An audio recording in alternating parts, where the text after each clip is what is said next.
GeM தொலைக்காட்சி நேயர்களுக்கு வணக்கம். நான் கசாலி. இப்போ நம்ம பேச போகிறது தமிழ் சினிமாவில் தயாரிப்பு பற்றி பேச போகிறோம். இது கேட்குறவங்களுக்கு கொஞ்சம் புதுசாக கூட இருக்கலாம்.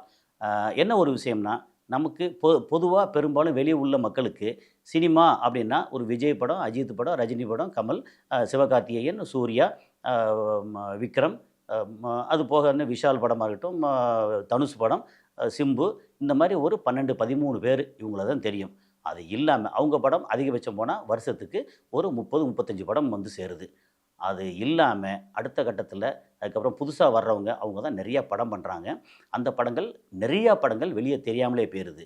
சரி, இந்த நேரத்தில் சினிமா இந்த மாதிரி சின்ன பட்ஜெட்டில் எடுக்கக்கூடிய சின்ன பட்ஜெட்னா 50 லட்ச ரூபாயில இருந்து 5 கோடி ரூபா வரைக்கும் சின்ன பட்ஜெட் படம். அதில் வந்து 2 கோடி ஒரு ஒரு 50 லட்ச ரூபாயில இருந்து ஒரு 1,50,00,000 வரைக்கும் அப்படி சொன்னோம்னா அது மைக்ரோ பட்ஜெட்டு. அது 5 கோடி ரூபா வரைக்கும்னா ஸ்மால் பட்ஜெட் அப்படி சொல்லலாம். அதுக்கு மேலே போகிறது வந்து மீடியம் பட்ஜெட். ஒரு 15 கோடி ரூபா வரைக்கும் 10 12 வரைக்கும் மீடியம் பட்ஜெட்னு சொல்லலாம். இப்போது இந்த படங்கள் என்ன மாதிரி கண்டிஷனில் இருக்குன்னா, இன்றைக்கி கரண்ட்டில் அந்த மாதிரி படங்கள் நஷ்டத்தை தழுவுறது உண்மை, தழுவுது. ஆனால் அந்த படங்களை லாபகரமான படமாக்கலாமா அப்படின்னா ஆக்கலாம். அப்படிங்கிறது தான் இப்போ நம்ம சொல்ல போகிறது. எப்படி லாபகரமான படமாக்கலாம்? நம்பர் 1, நம்ம எடுக்க போகிறது படமா அல்லது கல்யாண வீடியோவான்னு முடிவு பண்ணணும். என்ன வித்தியாசம்னா, கல்யாண வீடியோ நம்ம சொந்தக்காரங்க மட்டும் பார்த்தா போதும். நம்ம 2 கேமராவோ 3 கேமராவோ 5 கேமரா எதை வேணால் எடுக்கலாம். விதவிதமாக எடுக்கலாம். பொண்ணு மாப்பிள்ளையை வந்து விதவிதமாக ட்ரெஸ்ஸில் எடுக்கலாம். வரக்கூடிய விருந்தினர்களை எல்லாத்தையும் எடுக்கலாம். எடுத்து முடிச்சுட்டு அதை எடிட் பண்ணி நம்மளே பார்த்துக்குருவோம். ஊருக்கு போட்டு காமிக்க போகிறதில்ல. அதே நேரத்தில் சினிமா அப்படின்னா அந்த கல்யாணத்தையே எங்கே ஆரம்பித்தது, எப்படி பொண்ணு பார்த்தாங்க, என்ன பிரச்சனை நடந்துச்சு, அந்த பிரச்சனைக்கு வந்து எக்ஸ்ட்ரீமாக போச்சா, அதுக்கப்புறம் சம்மந்தியெல்லாம் என்ன பண்ணாங்க, இதை வந்து ஒரு கல்யாணத்தை நான் சொல்கிறது உதாரணத்துக்கு திருமணமே, ஒரு திருமணம் சாதாரண திருமணம்னா பொண்ணு மாப்பிள்ளை அழைப்பு, அல்லது நிச்சயதார்த்தம், அதுக்கப்புறம் பொண்ணு மாப்பிள்ளை அழைப்பு, அதுக்கப்புறம் ரிசப்ஷன், கல்யாணத்தை தாலி கட்டுறது அப்படின்னு சொல்லி இது எல்லாத்தையும் எடுத்து ஒரு கோர்வையாக கொண்டு வந்து ஒரு படமாக ஆக்க முடியும். எப்படி பார்த்து 2 மணி நேரம் ஆக்குறாங்கன்னா அது வந்து கல்யாண வீடியோ. அது சாதாரண பொதுமக்களுக்கே பார்க்கும்போது யாரோ ஒருத்தர் கல்யாணம் நடந்தால் அது முழு படத்தையும் சுவாரஸ்யம் பார்க்க மாட்டோம். ஒருவேளை அந்த கல்யாணத்தில் நம்ம போய் கலந்துருந்தோம்னா யாரெல்லாம் வந்திருக்கான்னு சொல்லி நம்ம சொந்தக்காரங்க அப்படின்னா நம்ம அதை பார்ப்போம். ஸோ கல்யாண வீடியோவா சினிமாவா? ஒருவேளை அதே கல்யாண வீடியோ அப்படி வச்சுக்கோமே, அதில் எடுத்த உடனே நிச்சயதார்த்தம் நடக்க போகுது அப்படின்னா, நிச்சயதார்த்தம் நடக்கிறதுக்கு முன்னாடி இந்த பொண்ணு யார், இது மாப்பிள்ளை யார், அவனோட பேக்ரவுண்ட் என்ன, அவரோட பேக்ரவுண்ட் என்ன, 2 பேருக்கும் எப்படி நிச்சயதார்த்தம் வரைக்கும் வந்துச்சு, அது லவ் மேரேஜா அல்லது அரேஞ்ச் மேரேஜா, லவ் மேரேஜ்னால் எப்படி லவ் பண்ணாங்க, அரேஞ்ச் பண்ணால் எந்த மாதிரி அரேஞ்ச் பண்ணாங்க, அதுக்கப்புறம் கொடுக்கல் வாங்கல இருந்து, அப்புறம் இடையில 2 பேர் வந்து பழக விட்டுனா என்ன, ஒரு மாதிரி ஃபோனில் பேசும்போது ஒரு 2 பேருக்குமே வந்து பிடிக்காம பிரச்சனையாகி, அதுக்கப்புறம் பெரியவங்க சமாதானப்படுத்தி, சரி இல்லை லைஃப்பில் இப்படி தான் இருக்குன்னு சொல்லி இதை வந்து ஒரு கதையாக அப்படியே கம்ப்ளீட்டாக கொண்டு வந்து சேர்க்கும்போது, இந்த அளவுக்கு வந்து சரி நம்ம வந்து இந்த பையன் தான் நமக்கு கரெக்டு, இல்லை இந்த பொண்ணு தான் கரெக்டு, இந்த வீடு இவங்களோட குடும்பம், அப்புறம் இந்த பொண்ணோட வீடு பொண்ணோட குடும்பம், இது நமக்கு சேர்ந்து ஒன்றா இருக்கணும். அப்புறம் ஒருவேளை தொழிலில் பார்ட்னராக இருக்கலாம், அல்லது ஒரே ஊர்க்காரங்க சொந்தக்காரங்களாக இருக்கலாம், அல்லது ஒரு நண்பரோட நண்பராக இருக்கலாம், தேவைப்படும். அப்படிங்கும்போது அந்த இடத்துல என்ன மாதிரி பிரச்சனைகள் வந்து ஒரு எக்ஸ்ட்ரீமாக பிரச்சனை வந்து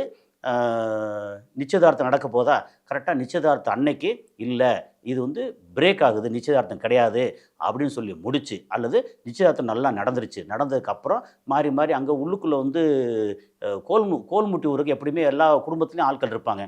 அப்போ இந்த பொண்ணு வந்து சரியில்லை, இல்லை இந்த பையன் சரியில்லை, இவன் கேரக்டர் சரியில்லை, அவள் கேரக்டர் சரியில்லை, இல்லை அவங்க அப்பா அம்மா இந்த மாதிரி இருந்தவங்க, இல்லை அவங்க 2 பேரும் ஜாதி விட்டு ஜாதி மாதிரி கல்யாணம் பண்ணவங்க, அல்லது வேறு மொழிக்காரவங்க, இதில் வந்து அப்பா இங்கே வந்து ராஜஸ்தான்காரரு, இல்லை அப்பா வந்து தெலுங்குக்காரரு அப்படின்னு என்னத்தையாவது சொல்லி மாற்றி சொல்லிவிட்டு, அப்புறம் இந்த பேச்சுவார்த்தையெல்லாம் நிச்சயதார்த்தம் முடிஞ்சதுக்கப்புறம் இந்த பேச்சுவார்த்தையெல்லாம் நடந்து பிரச்சனை வந்து பயங்கர மல்லுக்கட்டு வந்து மொத்த கல்யாணம் நடக்குமா நடக்காதா அப்படின்னு பெரிய பிரேக்கோட ஒரு இன்டர்வல் விட்டு, அதுக்கப்புறம் சரி என்ன நடந்துச்சு, யார் வந்தா, இந்த மாதிரி யார் சொன்னா, இதெல்லாம் தவறு இருக்குது, இதெல்லாம் வந்து தப்பான விஷயம் அப்படின்னு சொல்லி கொஞ்சம் கொஞ்சமாக இந்த ஃபர்ஸ்ட் ஹாஃபில் என்னெல்லாம் பேசணும். நான் சொல்கிறது அதே கல்யாணம், அதே திருமணத்தை ஒரு படமாக எடுக்கிறதா இருந்தால் இந்த மாதிரி ஒரு சுவாரஸ்யமான விஷயம் 10 நிமிஷத்துக்கு ஒருக்க 15 நிமிஷத்துக்கு ஒருக்க பெரிய ட்விஸ்ட்டாக கொண்டு வந்து இப்போ இவங்க வந்து நிச்சயதார்த்தம் வந்து நடக்க போகுதுன்னா அதுக்கு ஒரு சாங்கு வச்சு ஓப்பனிங்கில் பொண்ணு மாப்பிள்ளை அவங்க தனியாக மீட் பண்ணி ரகசியமாக மீட் பண்ணி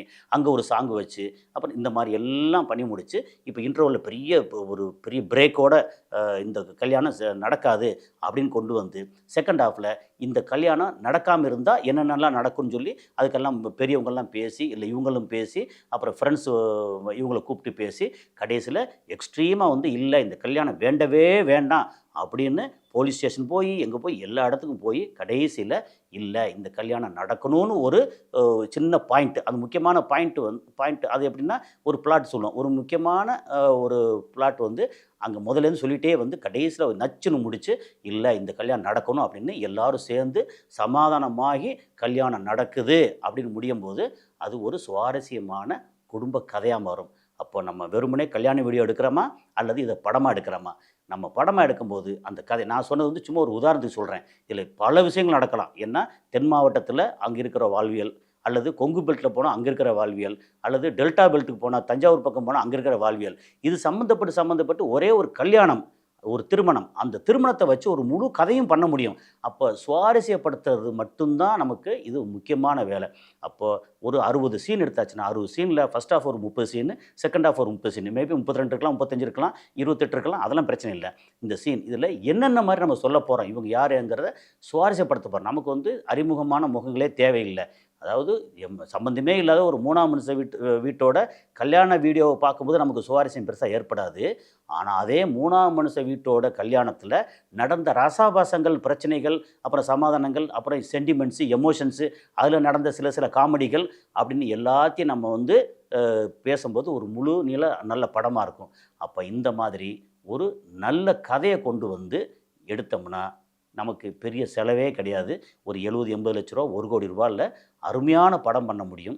அந்த படத்தை இங்கே ஒரு 1300+ தேட்டர் இருக்குது. அதில் ஒரு 100-150 தேட்டரில் போட முடியும். அப்படி போட்டால் நமக்கு நல்லா மக்கள்கிட்ட வரவேற்பு வந்துருச்சு அப்படின்னா அடுத்து ஓடிடியில் ஷேர் பேசிஸ்லையோ அல்லது ஒரு ப்ரீமியம் பேசிஸ்லையோ அதுக்கப்புறம் போட முடியும். அப்புறம் டிவிக்கள் வாங்குவாங்க ஓவர்சீஸாக சொல்லி பல விதமான வியாபாரங்கள் இருக்குது. பெரிய படங்களுக்கான வியாபாரம் நமக்கு கிடைக்காது. ஒருவேளை நம்ம 1 கோடி ரூபா செலவு பண்ணி படம் பண்ணி ரிலீஸ் பண்ணிட்டோமா நமக்கு வந்து ஒரு 1.5 கோடி கிடைச்சா பெரிய லாபம் நமக்கு பெரிய அறிமுகம் வெளியில். அப்போது படம் நல்ல கதை அதை எப்படி நம்ம ப்ரெசென்ட் பண்ணுறோம் நம்ம வந்து கண்ணா பின்னான்னு ஒரு தத்து பித்துன்னு எடுக்காமல் அதுக்கப்புறம் அலட்சியப்படுத்தாமல் இந்த படம் இந்த கதை நம்ம முதல்ல ரசிக்கிறோமா நம்ம சுற்றி உள்ள நண்பர்கள் ரசிக்கிறாங்களா எல்லாரும் ரசிக்கணும் நம்ம முதல்ல ரசிக்கணும் அப்போ ஆடியன்ஸ் ரசிப்பாங்க. ரசிக்கிற அளவுக்கு ஒரு படத்தை கொடுத்தா அந்த படம் வெற்றி படம். அதில் நம்ம யார் நடிச்சிருக்காங்கிறது செகண்டரி தான். என்ன பெரிய ஆர்டிஸ்ட்டு இல்லை தெரிஞ்ச முகம் நடித்தாங்கன்னா என்ன ஒரே ஒரு அட்வான்டேஜ் நமக்கு வியாபாரம் பண்ணுறதுக்கு போது விளம்பரம் பண்ணும்போது இந்த பத்திரிகையாளர்கள் எல்லாமே கொஞ்சம் ஈஸியாக அவங்கள தெரிஞ்ச ஆட்கள் அப்படின்னா பப்ளிசிட்டி கொஞ்சம் ஈஸியாக இருக்கும். இல்லைன்னா நம்ம கொஞ்சம் மெனக்கடணும். அந்த மெனக்கடல் பண்ண முடியும்.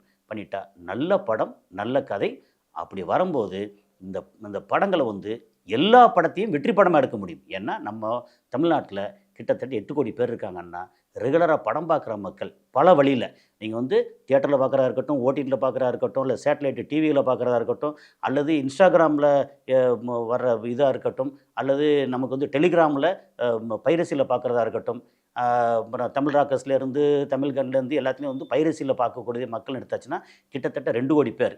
2 கோடி பேருக்கு நம்ம வருஷத்துக்கு 500 படங்கள் எடுத்து சக்ஸஸ் பண்ண முடியும். இன்றைக்கி 260-270 படங்கள் வருஷத்துக்கு ரிலீஸ் ஆகிருக்கு. அதை 500 படங்களாக எடுத்து சக்ஸஸ் பண்ண முடியும் அப்படிங்கிறது தான் இன்றைக்கி நம்ம சொல்லக்கூடிய முக்கியமான விஷயம்.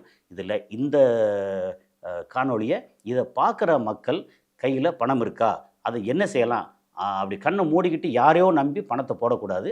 அப்போ என்னெல்லாம் செய்யலான்னு சொல்லி வந்து முக்கியமாக ஆலோசனை பண்ணி கேட்டு என்னெல்லாம் நடந்துக்கிட்டு இருக்குது அப்படின்னு ஒரு முன் தயாரிப்பு. அதாவது படத்துக்கு முன் தயாரிப்புக்கு முன்னாடி படம் தயாரிக்க வர்றவங்களே தனக்கு வந்து ஒரு முன் தயாரிப்பு என்னென்ன படங்கள்லாம் வந்திருக்கு இது ஏன் தோல்வி அடைஞ்சிருக்கு இது எப்படி வெற்றி அடைஞ்சிருக்கு. இப்போ கடந்த வருஷம் அதுக்கு முந்தின வருஷம் பார்த்திங்கன்னா அதிகமாக வெற்றி அடைஞ்ச படங்கள் எல்லாமே பெரிய நடிகர்கள் நடித்த படம் இல்லை. ஒரு மீடியம் சின்ன நடிகர்கள் நடித்த படம் தான் வெற்றிகரமாக வந்திருக்கு.